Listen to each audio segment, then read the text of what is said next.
Welcome, everybody. Welcome to Athlete in the 519. Tim Campbell's Athlete in the 519. This week's guest, of course, is Jeff Pawluk. I'm sure most of you guys know him as a great hockey player or maybe a great salesman at Motor City Chrysler.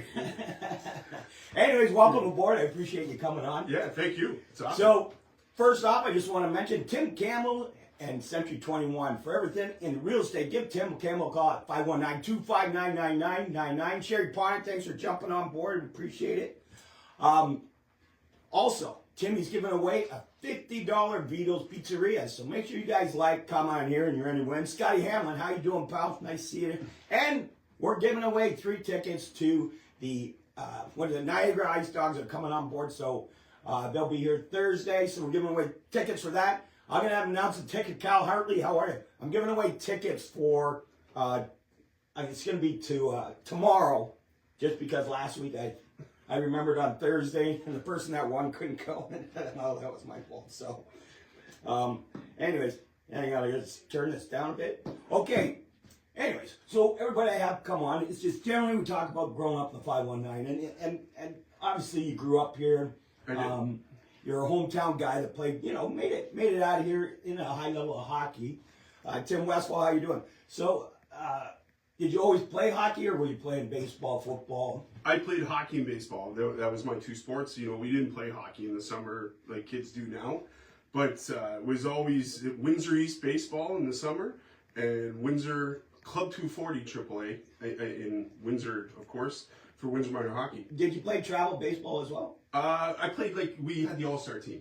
There was no travel baseball back then. It was you make the All-Star team, you go to that. But yeah, we played. I mean, one of my good buddies that played on my hockey team was probably one of the best baseball players to come out here was Stubby Klopp.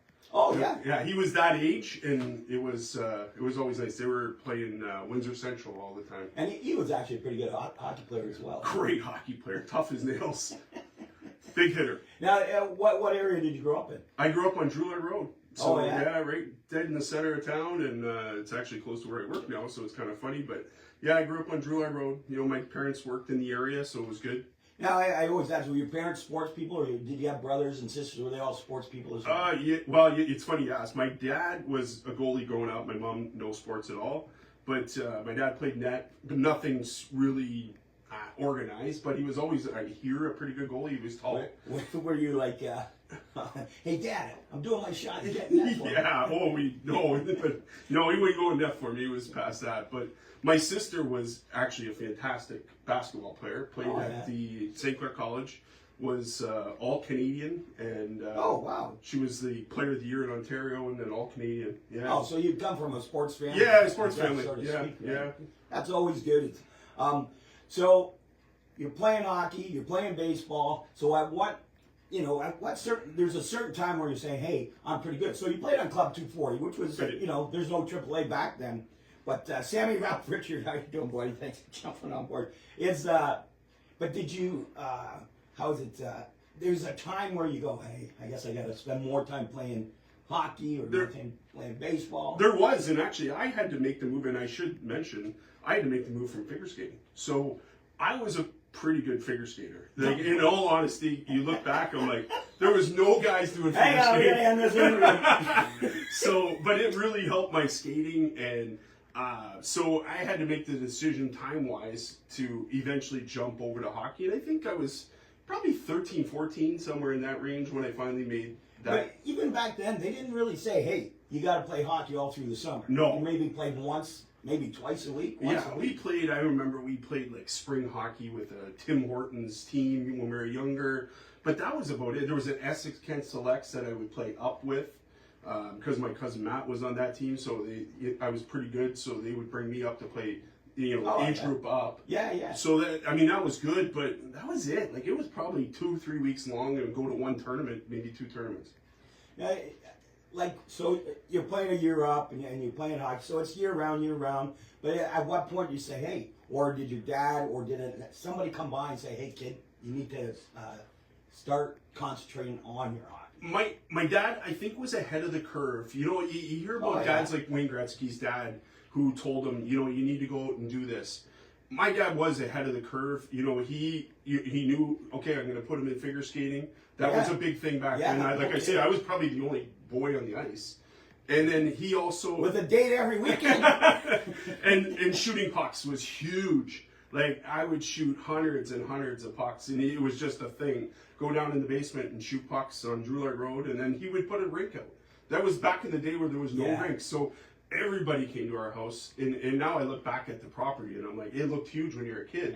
Now it's like it's a small yard for most people. Oh, yeah. But we would play out there for hours and hours, and he would actually get out there when everybody went home or before, and have some pylons and have me do stuff. So it was good. Now, did it bother you, or did you just? I loved it. At that point, I loved it. Like it was great. I kept going, and there was a point I had friends started doing stuff, and I think, but at the point of where we're talking in my life, I was probably one of the best players in Ontario. I don't know brag because I didn't end up there, but I was really good at that point. I was a 100-goal scorer every year, and and I played on a good team, but I was a pretty good player back then. And then I kind of fell out of it a little bit, but I got back into it. Oh, like you got out of hockey? I didn't get out of hockey, but I wasn't paying attention to it as much. First year of high school, and probably girls get involved, and my buddies going out. My buddies didn't play hockey, so it was a little bit different that way. Now you're in Club 240, your winter months or whatever, fall, winter, and spring months. Now, did you have a good 240, Club 240 team? Did you have some good guys on that team that were getting noticed? Our team was incredible. We mentioned Stubby Clapp. He was on that team, and he was probably a 7th, 8th best player, and was still good. Played Junior B. I believe we had 6 guys play in the OHL or higher. And like Dan Seaman's still coaching over in Europe. We had myself, Al Stojanov, Dan Tedeschi, Stan Matwiv, who's the goalie coach for the Spits. Derek Crane. Now, who was your coach back then? We had a great coach who was a former Spitfire, Nick Natashak. God bless him. Like he was awesome. He was a non-parent coach. Yeah, we had a tough crowd. My parent, some of the dads were a tough crowd. I had, another one that was tough and played Junior C and Junior B was John Archer. I don't know if you know Arch. He's tough as nails. And he was in and out of playing, a couple of years. So. It was a good squad. I think we went to All Ontario's twice. We lost once to Lindros's team and once to Chingakuzi, who was a really good team. And that's a fascinating thing when you're young and you're playing against all these guys. You don't know how good they are. You watch them and say, "Wow, he's pretty good." Yeah, it's not like today. Today you got rankings, you got this. You hear about kids. There's spring hockey. We didn't know who anybody was. You just showing up. Once in a while, you'd hear about that player. Everybody knew who Eric Lindros was. Yeah. There was this Jamie Caruso who was he was a top 5 pick for this Chingakuzi team. He was a top 5 pick in the OHL. So you knew about some guys, but not really too many. And you're doing all these trips, and obviously it was expensive. I mean, I get it relative to back then to now. It's probably the same. I mean, your parents are constantly paycheck to paycheck paying for you to go. You're going away in a tournament. Although we didn't go away as many tournaments back then. We did not. No, we would go to Niagara Falls. I remember going in. There was not even near the amount of, I guess, effort and time was not what it is today. Today's crazy, But I got parents that do 4 tournaments in a spring, so it's like we wouldn't do 4 tournaments in 2 years. Or unless they were local. Yeah. We had local tournaments. And those tournaments, though, when you were there, that's hey, you better get off your butt and stick your ass up and get tournaments. But that's interesting. So you're going through you played your AA, so now, that was AAA. Windsor was AAA. Oh, really? Yeah, Windsor was AAA. Every other center was AA. So Kingsville, Riverside. You could grab people from there? Could not. If you didn't live in the city of Windsor, you did not play. What was the next closest AAA? London? Chatham. And then but if you weren't from Chatham, you couldn't play for Chatham. Correct. Yeah. Hence, that's why you had to play small town hockey. That's why Sun County comes into play. Correct. Later on. For sure. That's interesting. So nonetheless, you're pretty good. You're playing AAA, so you got noticed, right? And you're getting drafted. So you got drafted, and I was wrong. I thought it was Cornwall, but you said it was North Bay. It was North Bay. Back then, though, a little different. You could play junior before you got drafted. Okay. You could leave minor hockey at any point that you could play junior hockey. So the best players left minor hockey and went and played junior hockey. So I went and played junior hockey at 14 for Amherstburg, Junior C. Yeah. For At 14 years old. for Guy Cottrell. Wow. Yeah, I'll mention some coaches because it goes into my coaching part of it later. That's okay. Name dropping is good on you. Yeah. Guy Cottrell was awesome. He was great to me. I think one of my favorite stories about Guy Cottrell was how I made the team.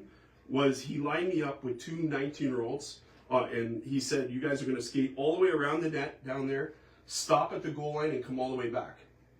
If he wins, if I win, I'm on the team. Oh, If they win, he was giving them each $100. So there was incentive both ways, yeah. obviously. And these were two pretty fast players. And the one guy, both of them were ahead of me, going back the other way. I mean, they're 19, I'm 14, and I hooked the guy down. And so I gave him a little hook tug to get around him, and I hooked him down, and he loved it. He's like, he was like screaming, you're on, right away. Loved it, and that was, the rest was history. Played there, and then went to junior B in Strathroy. That was my first time away from home. Oh, yeah? And how was that? How was that? Just, you're away. It's hard. Like, I can't even tell parents. I've tried to tell parents or tried to tell kids, how hard it is to go away and be there and how you're there by yourself, and you gotta grow up fast. Like, yeah. It's really tough, Because especially you have no friends. No friends. Yeah, I mean, you got the team, but when I was in junior B, the problem was they had their own friends because it's junior B. Yeah. When you go to the OHL, it's a little bit different because there's 20 guys there that are your teammates. Junior B was a little bit different. It was hard. I was out in the county. I grew up on Drouillard. Like, I was in Glencoe, Ontario, living, and I'm like, what is this? There's not even a stop sign. And it was interesting to be there. I at first was not happy, but knew I had to do it. I got moved into town. I lived with this old lady in a house. She made great meals and made me turn the TV off at 9 o'clock every night. It was. Say your prayers. Oh, she was unreal for rules. But I go to the gym a lot and I go to the arena a lot, and that's where I came back into loving it. Strathroy, I gotta admit, was my spot where, okay, I want to do this. Now, and so you got drafted by, what was it? North Bay. North Bay. Did you play for them at all? I played 2 games. I watched 2 games. I didn't really play. Like, for the most part, I had like 2 shifts. So, and that's where I say it can be tough. It can be a tough season. I played mostly in Powassan that year. And then I practiced with the Centennials. I went to school with them. But I was an 18th round pick. You can't expect too much when you're an 18th round pick in the OHL. So just being there was already, I was ahead of the game. You told me an interesting fact, though. The 2 guys that were picked below you, yes, both played in the NHL. 2 guys played in the NHL. But it was different then. Like you say, the scouting was different because these guys came from, probably northern, wherever, and one guy was from out east. He was a fighter. So it was a little bit different. The internet wasn't there to look up players and see, okay, this guy is, now it's hard to hide. Yeah, I get what you're saying. Yeah, because now you can say, oh, I know how good he is. Yeah. Before it was like, let's just call him, see how he does. There's so much video and so much this, before it took maybe a hometown type of scout to find a guy like that. Yeah, exactly. But yeah, 2 guys played, I think they were 20th and 20th first round. There was 22 rounds that year. Wow. Linda Silly and who had that? Linda Silly, Brian Pimers. Thanks for tuning in. What is this? Carly Connell. Yeah. That'd be my wife. Yes, that would be. But and you had a good stint. But did you play D or forward? So I grew up playing forward. I was gonna say because you're talking about forward, but I noticed that you played D. Yeah, I played the OHL forward, and as a pro, I played D. Oh yeah. So I learned early on. Back then, there was 2 things you had to do really well: score goals or fight. Oh yeah. And I wasn't exceptionally well at either one to stick around. So I would fight, but I wasn't the tough guy. There was guys that were really tough, but I wasn't a huge goal scorer. But I could score enough, like 20 goals, 25 goals. But that's not enough to move up. So to stay around and have a career, one of my coaches, we needed a D-man in Wichita, and he's like, you skate pretty good backwards. What do you think? I'm like, I'll try it. Oh, yeah. And it was great. Like, extended my career probably years. Yeah, and which is interesting. Well, because but going back to D, a lot of forwards can play forward, but a lot of forwards can't skate backwards. For sure. No, believe me. Oh, I go through it right now with kids. In comes the figure skating. In comes the figure Right? skating. That's right. That's true. Honestly, without the figure skating, I probably couldn't make that switch. Now, do you ever tell the kids on your ice, or do you just give them skating? Today we're skating. Today we got a skating coach. Today we do skating. Yeah, every Monday I do skills with my team. Oh, yeah. So it's either skating, stick handling, or shooting. But the whole practice is dedicated towards that. It's not dedicated towards anything to do with the team, just because the skills are so important. Okay, so let's go. Now we'll go from, you playing in the O, and now you're going pro. Yes. So how hard a jump was that? And did you have a girlfriend then, or anything like that? How old are you? I'm turning 20 when I turn pro. I was, and again, I had some great coaches in the OHL. It kind of set me up for it, the pro game and stuff, where I had Bill LaForge, who was as tough as nails in Guelph, and he loved me.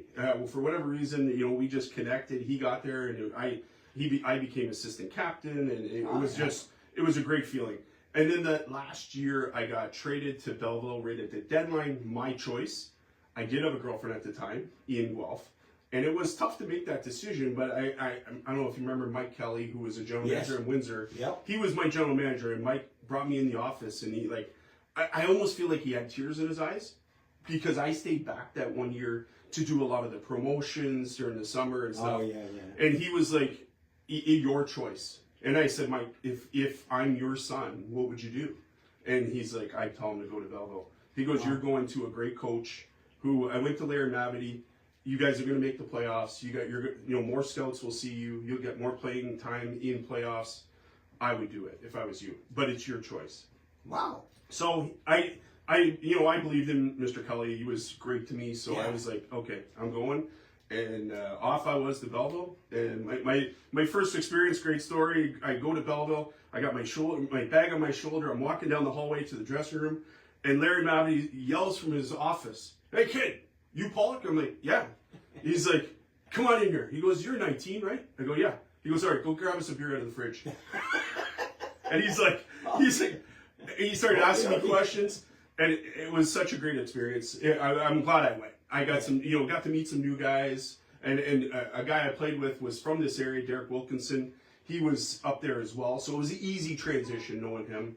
So it was great. And so, when you're leaving the country and all that, and you're going to play for certain teams. Yep. How hard is it to belong, or are you actually making a name for yourself each time?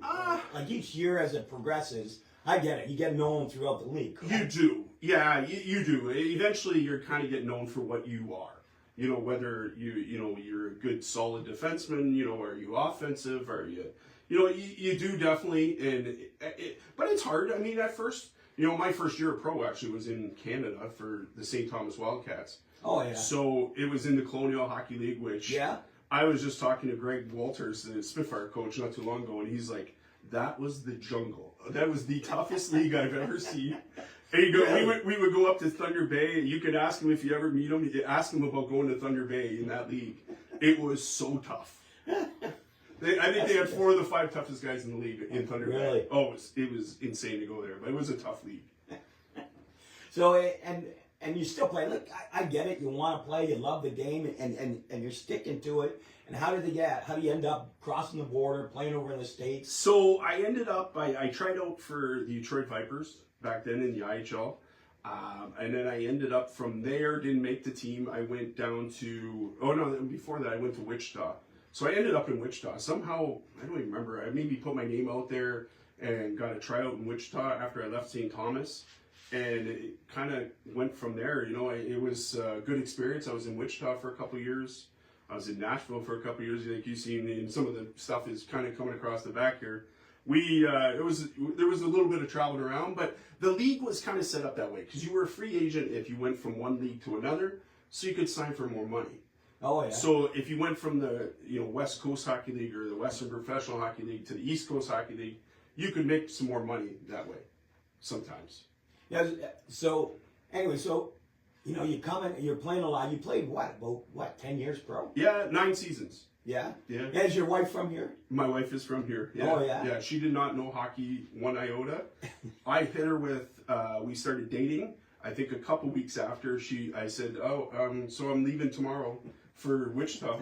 And she's like, what do you mean you're Because leaving? if I told you earlier, you wouldn't hang out with me. Yeah. So she's like, what do you mean you're leaving? I go, well, she's like, I'm not going to be here when you get back. So I guess I'm going. I'm going, well, I don't know. Like, and I was kind of tongue-tied, and she came with me, and yeah, it was great. Oh, really? Yeah. She came with me that year and was with me ever since. Now, is it hard on the wives, or you don't really know? If I had her here, she might tell me. She would say it was a blast, but there was times it was hard. Yeah. That was her first time away from home. I'm now 22, and I've been away from home for 6 years, so it's regular for me. Yeah. You know, so it's I guess now it might be different for kids, but like I was already 6 years away from home. But for her, it was tough. That first time, she didn't know anybody. You're moving to Wichita, Kansas. She wasn't into country music, and that's all there is. You know, if you're going out, it's country music. So it was different. Yeah. Oh, I can imagine. So I can imagine. We got a dog that made it better, I guess. Oh.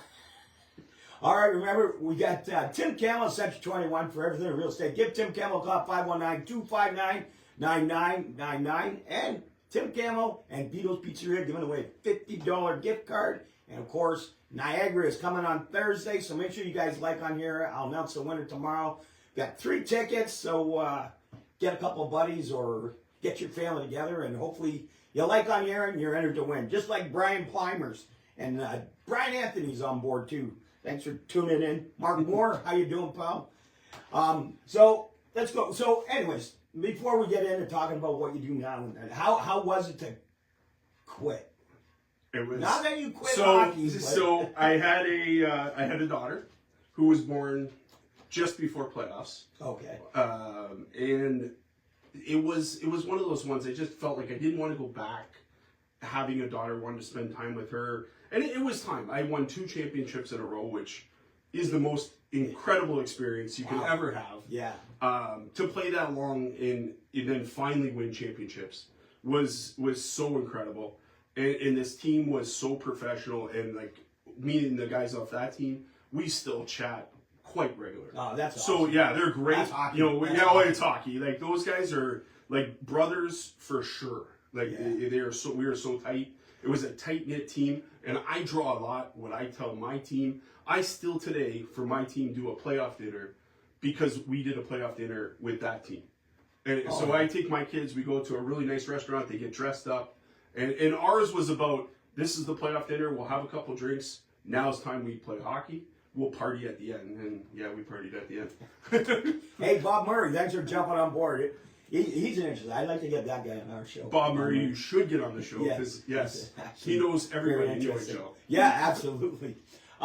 So you probably could have stayed and played, right? I could have went back. That year, I was second team All-Star in playoffs. Oh, yeah. I was plus like 42 on the season or something. Yeah. Me and my D partner both made the All-Star team. It was just, I felt like it was time. Did you like looking back at winter and go, wow, where could I play if I did come back? No. And you know, in all honesty, my wife would rather I stayed. She was more crushed probably than I was. Oh yeah. Wow. At that point. Yeah. So anyway, at you retire, how long did you touch until you touched hockey again? Did you play men's hockey? I played a little bit of men's hockey, Civic League for a bit, and it just got, it was tough. It's just not the same, and for me it wasn't. No the same. one's as good as you. Well, no, I at that point, you start putting on weight, and it's not great. But we got out a little bit and did it, and then I was out for a little bit until my son, started playing. And so you got back in it. Did you get back in it to coach your son, or? I did. I at first I had him go on the ice. I didn't want to be out there at all. The first year he played in Timbits, let's call it. And then you saw the coaches. Yeah. Unfortunately, yes. And it was just something I felt like I needed to do. And pressure of other parents kind of saying, "Hey, why don't you just?" Yeah. But were you hard on your son at all, or you just let him play and you just kind of coach him here and there, or coach him at home? You're always hard on him. They're your kid, and you're expecting so much, and you always want the best for them. So a lot of times you do overdo it, So yeah, I mean, I coached him for a few years, stepped away, and came back and coached him a little bit later as he got older. So that's funny. See, I coached my kid, and I was coaching him, and I was doing pretty good. I thought I was doing pretty good. Then he got better than me. Yeah, that's, So, you know what? I'm going to step up. And it didn't take long for him to get better than me. But so you take on a U10 team, and how's the what's that? Bugsy Sun County teams? No, I don't know what happened there. And it's so you're coaching a U10 team. Now you've coached quite a few teams since then, though. I have. I've coached Windsor AAA for 7 or 8 years. How long do you stick with a team? So the most I've had is 3 years. So I had 3 years with my 2002s, which would have been, I mean, most famous name in the area would be Matt Maggio's team. Then I would have been 3 years with my 2012s. And last year I had the 2015s, and this year 2016s. What's the, like, I guess what I'm trying to say is, you kept a team for, like, you went through a team for 3 years, Yep. and then another team for 3 years. Yes. And now this is the beginning of a new team? This is the beginning of a new team. Now, First year does it AAA. do you switch down? Does it just kind of get too heavy? The parents are too involved? And You know what? I'd like to follow a team through, I think. Yeah. I think there's something to be said. I don't know if you remember Logan Brown that played for the Spitfires, but his dad coached his team when they were younger in St. Louis. And I would like to follow that model. He coached it all the way through. And in a minor hockey team in St. Louis, he had 4 kids drafted in the NHL. wow. So because of that, and now there was some famous names in there like Kachuk and Yeah, so there was pedigree. Don't get me wrong, but his model was all about skills. He will tell, like, I've listened to him talk at conferences, and I spoke to him. I actually sold Logan a car, so he stopped off in front of our dealership at the Auto 67 bus to give me a check. So so I met him. We've chatted. I actually had to give him a ride down to the arena because the bus couldn't make it back because of traffic. So it was pretty funny.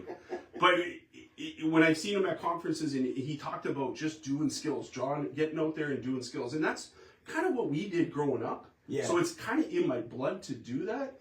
And I just know that you have to remember what you're there for. You're there to develop players and humans. And that's kind of what I always look at. I'm not looking at wins and losses. I know, yes, I go to every game. Trust me, I want to win. Yeah. But at the end of the day, what's more important is that I'm preparing them for later on. Yeah, and I totally agree with that. So this team that you have this year, you'll probably go on next year with them? I would probably like to. I mean, I think it's something I want to do now, is kind of stay with the team. The organization has always asked, I'm a non-pair coach. Yeah. It's hard to find a lot of times. And the younger kids, they all want to try to move to junior. I mean, I have a career that I can't really get up and go coach a junior team. Yeah. So it's just time and effort. So I like taking the young kids. We practice earlier. It works for me schedule-wise. In the development, I really like doing the development end of it. So that's why they've always asked me to kind of go back. They asked me to go back this year, and I think, and I've done it in the past. So it's something that you kind of make that decision is to see, but I would like to see one through. And how do you find the parents? Like first year, everybody Yahoo. Yes. First year, everybody's Yahoo. At times, it can be trying. Parents they want the best for their kid. Don't get me wrong. Every parent probably wants the best for their kid. But what you get a lot of times is, unfortunately, parents that maybe didn't play sports. Yes. And, hockey's become a big money game. And they're forking out a lot of money, so I understand. And some can fork out a lot more. Yeah. So your expectations are higher. Some are forking out the most they can, and they're probably past that point. So there's a lot of stress on hoping the kid does really good. So it can be tough, but I understand that side. I lived it. I had my son playing. So back then mine wasn't free when he played. Like even though I coached, I was still paying, and I was early in my career. So I get where parents are coming from. Hey, we finally get a message. There's Dan Bedard saying hi. I'm not sure why we're not. I know a getting bunch of these messages. guys. Carl's DeRose. The Godfather. Yeah, I know. He's actually a nice guy, man. He's a great guy. I became fast friends with that guy. Yeah. He's a good guy. We coached together in Tecumseh. Oh, yeah? Yeah. Oh, boy. Yeah, his kids were pretty tough. But, So how do you find that? So I get it, and then the next year you kind of do you figure out the ones that are, or do you still go for that best team? You're still going for the best team, but Yeah. trust me, at some point, parent involvement is going to be in the decision. Like, Yeah. you just can't have it where they're causing havoc on a team. Yeah. So there's always people say the parent cut. It's true, it happens, but that hopefully they learn from it, and maybe you can't just cut them and not tell them why. If you want to cut it and do a parent cut, I think the coach. Who are you telling though? You're telling the parent that you're. You're telling the parent. Cut? You're telling the parent. Now, what do you tell the kid? Hey, you're good, but your dad's a jackass. Yeah. I mean, it is. Well, you don't tell the kid that. No. Of course. But at that point, you might want to tell the parent this is what it is. Like you might need to settle down. Hey, you have a chance to go to to Sun County or something. Yeah, I mean it's open borders now. They can go wherever. Now shut your pie hole. Yeah. So, but and how do you like the open borders? Was it challenging, or because they're established, you kind of liked it? It's awful. So, really? Yeah. I don't know how it will go through in the Gail future. said, sure does happen. I've seen it. It's one of those ones where open borders. I think the intention was, OMHA or OHA or the Ontario, whatever, didn't want to deal with parents anymore. They're probably fed up with the emails they would get about coaches. Oh, yeah. Well, we're just going to say forget it. But the problem is you've created a environment where you're going to have super teams, and you're going to see scores that nobody's learning anything. I've seen some of the scores at my age level, and when there's basically two teams now, so because they've accumulated all the players to one team to go win a trophy, but who's learning hockey at a 15-0 game? Nobody. And if you're the goalie, not even the team winning. Not even the team winning. Like maybe the kid can show his stats that when he was 10 years old he scored 100 goals, but you're basically for some of those kids they're going around pylons. It really that's because usually you would have some good players on every team that they could play against, and the coach would put them out there and they would play against them and get better. But this is the environment it's created. It is awful for the player. I think it's awful for hockey. I think it's something that they're going to have to relook at for sure. You're going to see scores in the area that you're going to blow your mind, and they're going to look more like football scores. And I'm sure that trickled down. Even a AA, single A, it's all going to happen the same thing. I think it's worse. As the level goes worse, it's going to look worse. You don't have those guys. You don't have that extra guy. The extras, and it ended up with, in our area, 2 Sun County teams. The youngest ones don't have a team. So that's what, was a byproduct of that for sure. Yeah. And, and even my team runs extremely short. I got 12 forwards and 1 goalie. Really? Yeah. So can it go, could you do a quadruple AAA team and let everybody go back to normal and have that elite team? Or is that just getting insane? I mean, is the answer maybe you have a AA team in between because all the teams went single A in the area? I see what you're saying. So maybe you have a AA team as well and a AAA team. I don't know. I like the more kids that can play the best hockey at a young age, I think is good for the area. I'm all about, like, at 14, if you want to combine the two organizations, the ones behind us, and say, okay, this is what we're going to do at 14, 15, 16. Because before that, all that matters is that they're getting better. And we really don't know who's going to come out of to be a hockey player until they're 14-ish. It's tough. You have kids, they fade. Some battle through. Like Matt Maggio was on my team. He was the best player when he was 9 years old. And he was the best Alliance Player of the Year when he was, in his draft year. Yeah. And then, he went to the OHL. He was at the bottom again in Ottawa. It was tough on him. Then he got to a place where he felt comfortable. He came home and he was, OHL Player of the Year. So you just don't know who. But most times it's not like that. Like you have guys that I played with, like Al Stojanov didn't play AAA till he was 12, 13. Yeah. Ed Jovanovski didn't play till, that's a famous story that he didn't play till he was later on. Those guys, but Al was 6'5", and he was clumsy, but he could actually stand up on skates, and that's all that mattered. You know, you're 6'5" and you're 14 years old. Yeah. You know, so you don't know what can happen over time. So I'd rather see more kids playing and playing at the highest level possible now. And then, you know, if you want to weed it out later because you want to win, because it becomes more important to play in those big games. Yeah. You know, it becomes important to play at the OHL Cup at U16 because you're getting more looks. You know, where, you know, that's where all the scouts are. You can go to the bigger tournaments and compete. You might play on Sunday. That's where I think, okay, if you wanted to combine and have one team at that point, fine, I can understand it. Then it looks to like U18s or whatever, the AAA U18s, like grabbed from Sun County, Windsor, and Chatham. Right. And they have one of the best competing teams. Like, correct. They do very well every year. Toronto. Every year they do well. So that shows the strength of the area. And you got to remember, the best players are gone. Yeah. You know, and they still do well. So, you know, the best players are moving on to junior. If you can look around at the junior B clubs, you know, a few kids this year from last year's team that would have played U18, they're now playing in the OHL. You got Weissig playing in the OHL. I think the kid just got called up to Flint out of Leamington, Lapalainen or Lapalainen. Oh yeah, Lapalainen. So you know that's great, and that's what you want to see. You want to see that development, but like it takes development to get to that point. Those guys had, you know, yes, Sun County had a great team, but they had a great coach. You know, they had a coach. They went from having Jako's dad, Austin Weissig, from the time they were 9-10 years old. He stayed with them. I know Austin. He played the game. I know what he did with those boys. He did skills. He concentrated on making them better hockey players, better kids. And then as they got older, they moved into having Danny Anger the last 2 years.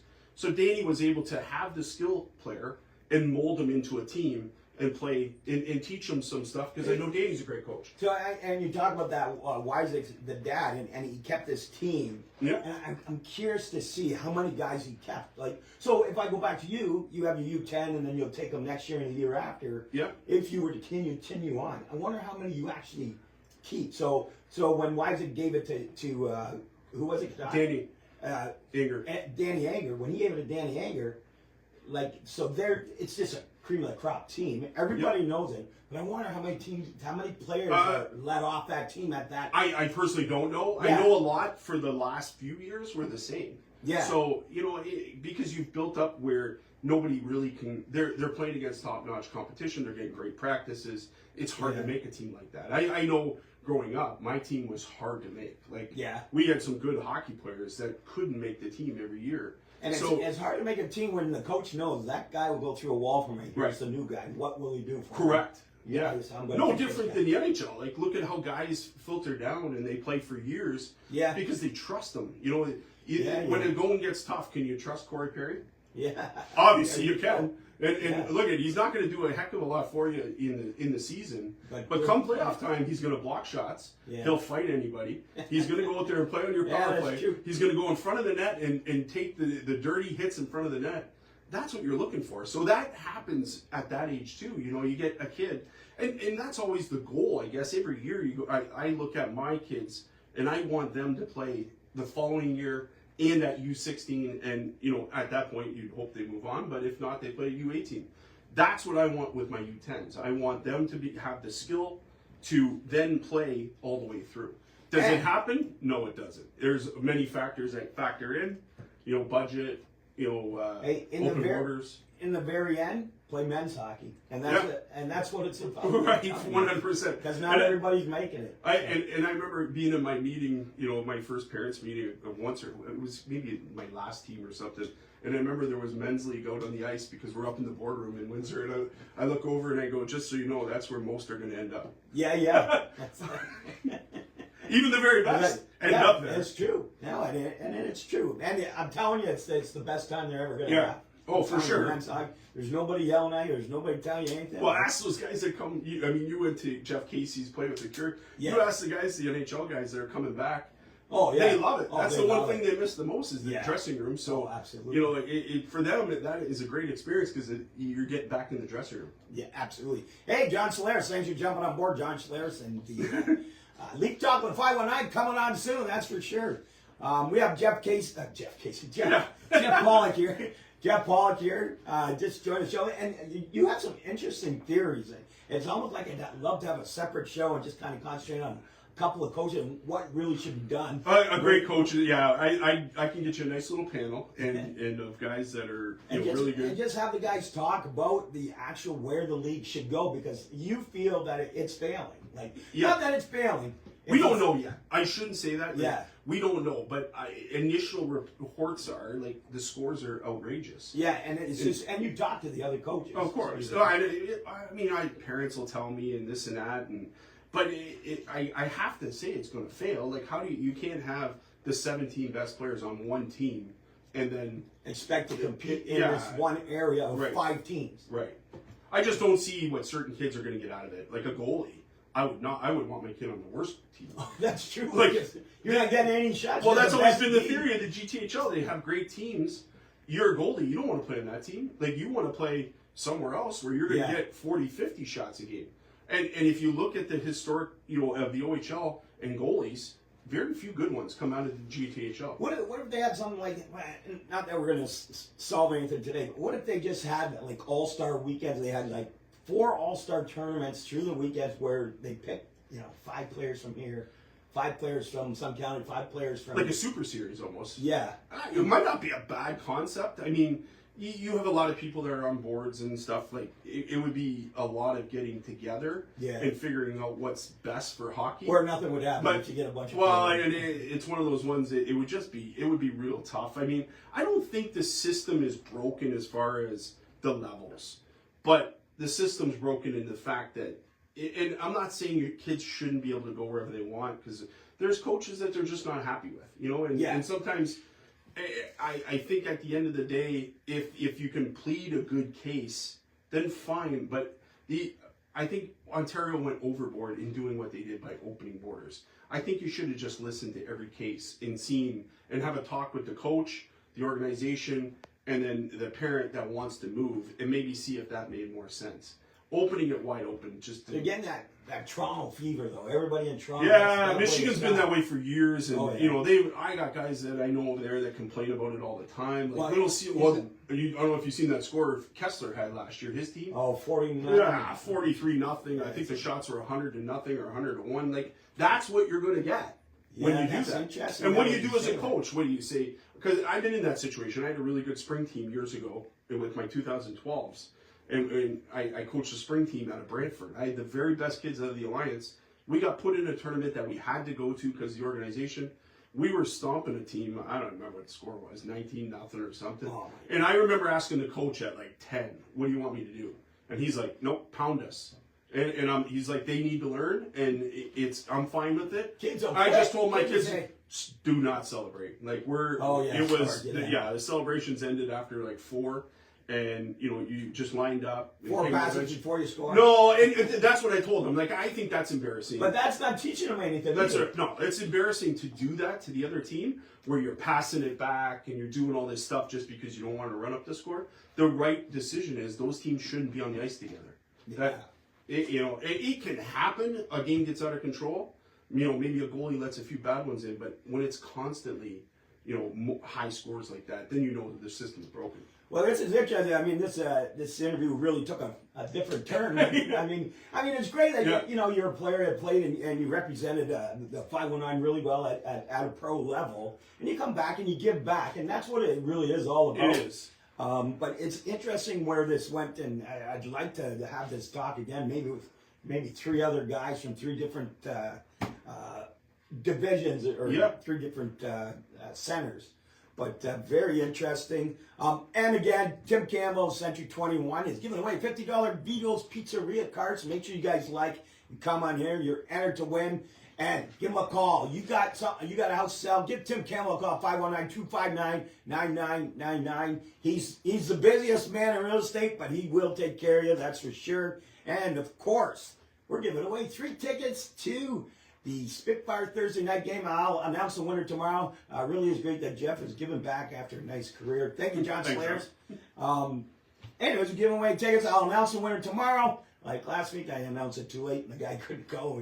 Anyways, it's and we have Mike LaChance coming on next week, the St. Clair coach. Been around a long time. hell of a set.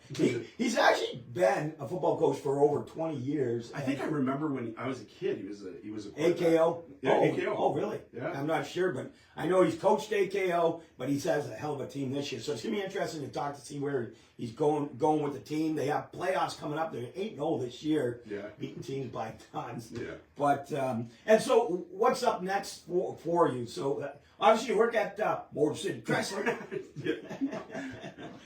But hey, if you need a car, go down and see Jeff Pawluk, Motor City Chrysler. He'll take your call anytime and drive the car right to your house. Yeah, I've been fortunate to have a career in a town where Chrysler is #1. You know, so Windsor Assembly Plant right across the street. Thank you everybody that works there. It's awesome.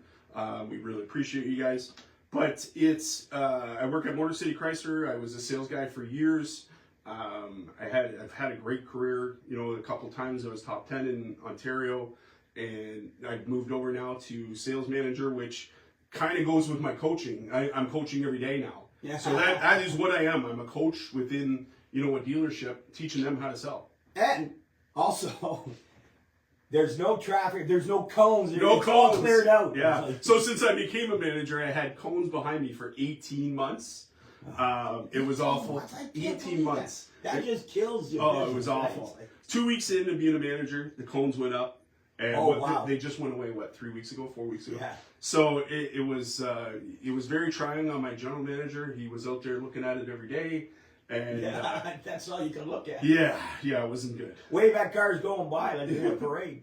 We actually at one point our only entrance was off Factoria for a major dealership. Oh yeah, that's true. That was unbelievable. And most people don't even know Factoria. Yeah. But there you go, Carlos Rose. Great coach and great guy.